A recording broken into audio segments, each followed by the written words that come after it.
Level mains പരീക്ഷയ്ക്ക് തയ്യാറെടുക്കുന്നവർക്ക് സുപ്രധാന നിയമങ്ങളുമായി ബന്ധപ്പെട്ട് സിലബസ് അനുസരിച്ച് ചോദിക്കാവുന്ന ക്വസ്റ്റ്യൻസിന്റെ ഒരു സീരീസ് ആണ് ഇന്നു മുതൽ സ്റ്റാർട്ട് ചെയ്യുന്നത്. അപ്പോൾ താല്പര്യമുള്ളവർക്ക് ജോയിൻ ചെയ്യാം. മോക്ക് ടെസ്റ്റ് ആണ്. മോക്ക് ടെസ്റ്റ് എത്രത്തോളം ചെയ്യുമോ അത്രത്തോളം നിങ്ങൾക്ക് നിങ്ങളുടെ മാർക്ക് എന്ത് ചെയ്യാം, ബൂസ്റ്റ് ചെയ്തെടുക്കാനായിട്ട് പറ്റും. അപ്പോൾ തീർച്ചയായിട്ടും ചാനൽ സബ്സ്ക്രൈബ് ചെയ്യുക. മാത്രം പോരാ, നമ്മുടെ വീഡിയോ ലൈക്ക് ചെയ്ത് ഷെയർ ചെയ്യുക. എന്നിട്ട് കൂടുതൽ ആൾക്കാരിലെത്തും. അതുപോലെ ഇനിയും വീഡിയോസ് നിങ്ങൾക്ക് പെട്ടെന്ന് പ്രതീക്ഷിക്കാവുന്നതാണ്. അപ്പോൾ നിങ്ങളുടെ സജഷൻസ് കമൻറ്റ് ചെയ്യാനായിട്ട് മറക്കണ്ട. ഓക്കെ, ഒന്നാമത്തെ ചോദ്യം, വിവരാവകാശ നിയമം ഏത് വർഷമാണ് പ്രാബല്യത്തിൽ വന്നത്?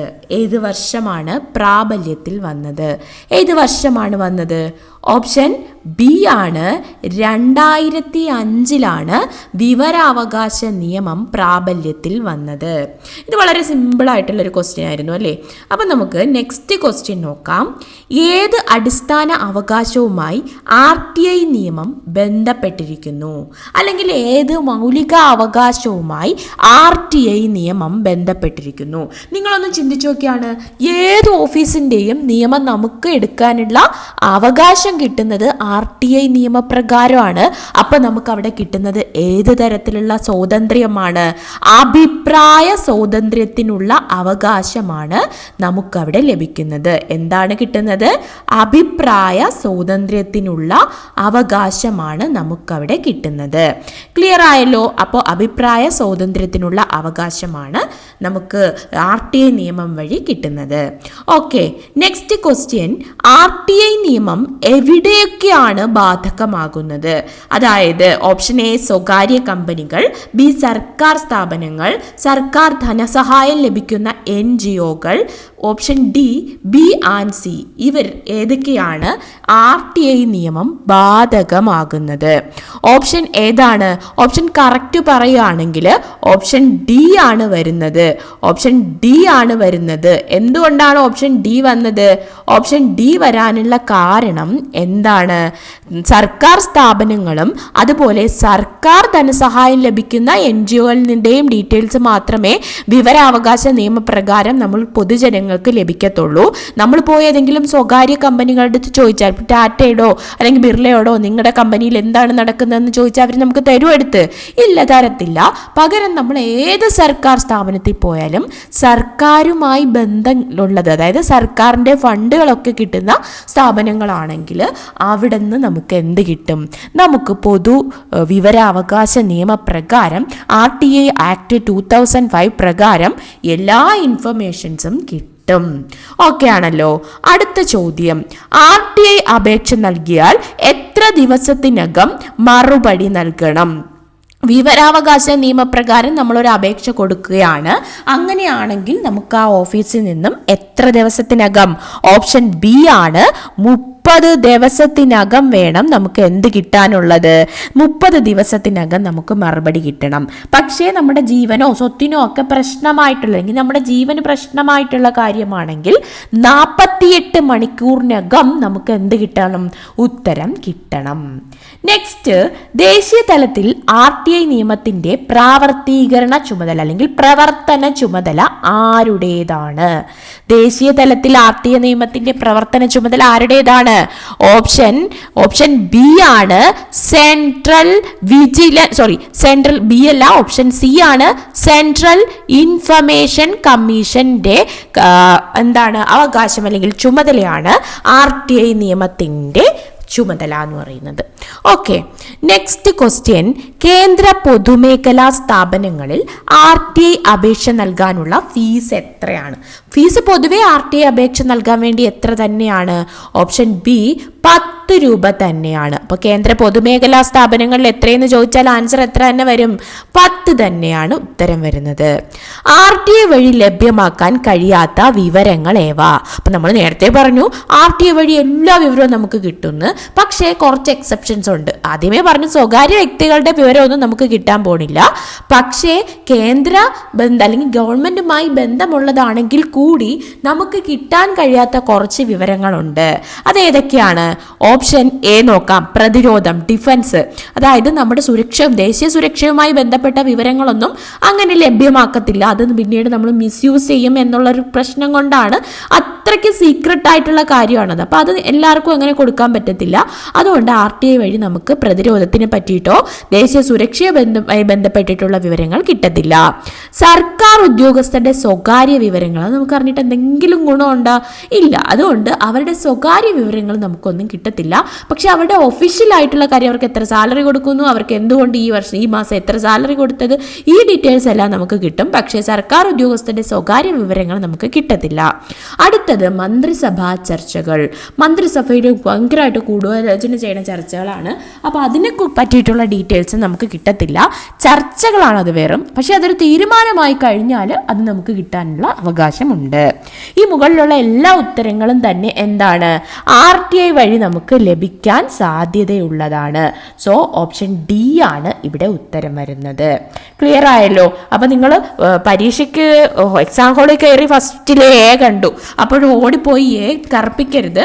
പ്രതിരോധം അതിൻ്റെ ദേശീയ സുരക്ഷ മാത്രമല്ല RTI വഴി കിട്ടാത്തത്, സർക്കാർ ഉദ്യോഗസ്ഥരുടെ സ്വകാര്യ വിവരങ്ങൾ കിട്ടത്തില്ല, മന്ത്രിസഭാ ചർച്ചയെ പറ്റിയിട്ടുള്ള ഡീറ്റെയിൽസ് ഒന്നും കിട്ടത്തില്ല. ഇങ്ങനെ സീക്രട്ടായിട്ട് ഇരിക്കേണ്ട കാര്യങ്ങളൊന്നും നമുക്ക് കിട്ടത്തില്ല.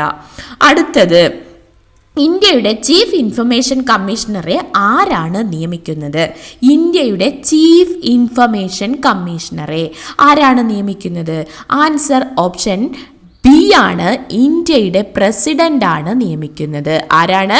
ഇന്ത്യയുടെ പ്രസിഡന്റാണ് നിയമിക്കുന്നത്. ഓക്കെ, അടുത്ത ചോദ്യം, RTI നിയമപ്രകാരം ആവശ്യമായ വിവരങ്ങൾ സമയബന്ധിതമായി നൽകാത്ത ഉദ്യോഗസ്ഥന് എങ്ങനെയായിരിക്കും ശിക്ഷ? അപ്പോൾ 30 ദിവസത്തിനകം RTI നിയമപ്രകാരം വിവരങ്ങൾ കൊടുക്കണം. കൊടുത്തില്ലെങ്കിൽ ഉദ്യോഗസ്ഥന് ശിക്ഷ കിട്ടും. അതെത്രയാണ്? 25,000 രൂപ വരെ എന്ത് ചുമത്തും? പിഴ ചുമത്താം. 25,000 രൂപ വരെ. നമ്മൾ കറക്റ്റ് ഉത്തരം നമുക്കൊരു ഓഫീസിൽ പോയി വിവരാവകാശ നിയമപ്രകാരം ഉത്തരമൊന്നും കിട്ടിയിട്ടില്ല എങ്കിൽ 25,000 രൂപ വരെ പിഴ ചുമത്തും. അടുത്തത്, താഴെ കൊടുത്തിരിക്കുന്ന പ്രസ്താവനകളിൽ ഏതാണ് ശരിയായിട്ടുള്ളത്? ഒന്നാമത്തെ പ്രസ്താവന, വിവരാവകാശ നിയമം RTI 2005 സെപ്റ്റംബർ 12, 2005 പ്രാബല്യത്തിൽ വന്നത്. തെറ്റാണ്. സെപ്റ്റംബർ 12 അല്ല, എന്നാണ് നിലവിൽ വന്നത്? ഒക്ടോബർ 12 നിലവിൽ വന്നത്. എന്നാണ് നിലവിൽ വന്നത്? ഒക്ടോബർ 12 നിലവിൽ വന്നത്. അപ്പോൾ അത് ഒന്നാമത്തത് തെറ്റാണ്. ശരിയായതാണ് ക്വസ്റ്റ്യൻ. RTI നിയമപ്രകാരം ഒരു പൊതു അധികൃതൻ അപേക്ഷയ്ക്കുള്ള മറുപടി 60 ദിവസത്തിനുള്ളിൽ നൽകണം. അതും തെറ്റാണ്. എത്രയാണ്? 30 ദിവസത്തിനുള്ളിലാണ് കൊടുക്കേണ്ടത്. അപ്പോൾ അതും തെറ്റാണ്.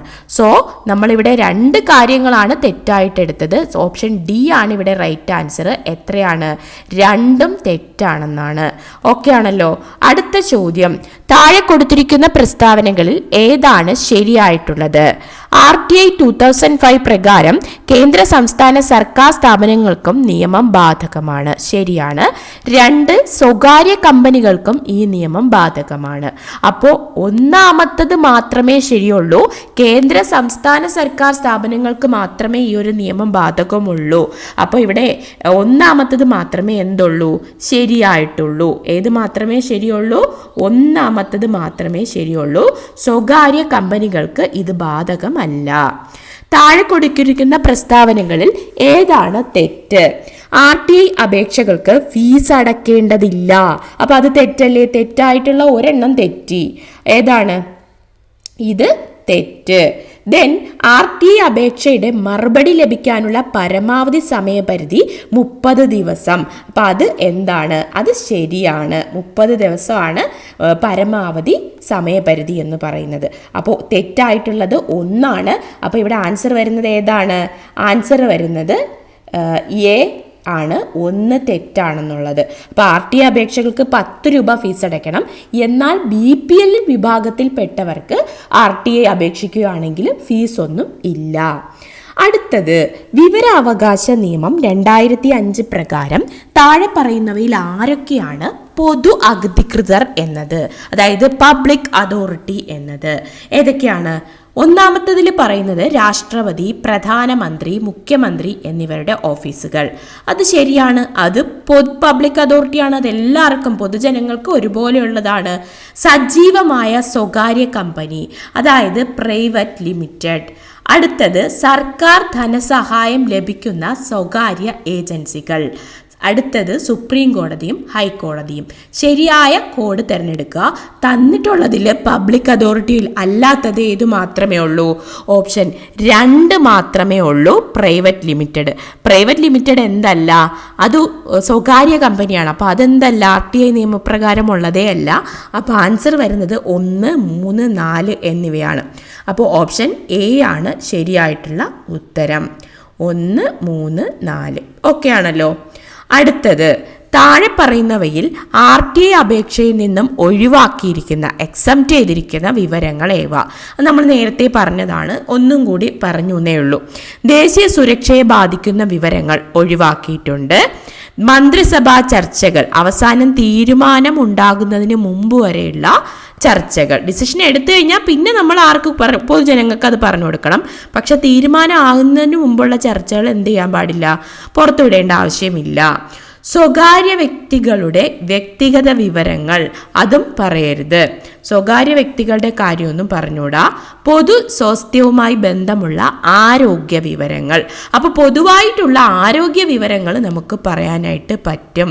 അപ്പം 1, 2, 3 എന്നിവയാണ് ഇവിടെ ഒഴിവാക്കിയിരിക്കുന്നത്. ഏതൊക്കെയാണ്? ഓപ്ഷൻ ബി ആണ്. 1, 2, 3 എന്നിവയാണ് ഒഴിവാക്കിയിരിക്കുന്നത്. ആരോഗ്യ വിവരങ്ങൾ RTI ആക്ട് പ്രകാരം നമുക്ക് തരാവുന്നതാണ്. അടുത്തത് ചുവടെ പറയുന്നവയിൽ RTI അപേക്ഷ നൽകാവുന്ന ശരിയായ മാർഗങ്ങൾ ഏവ?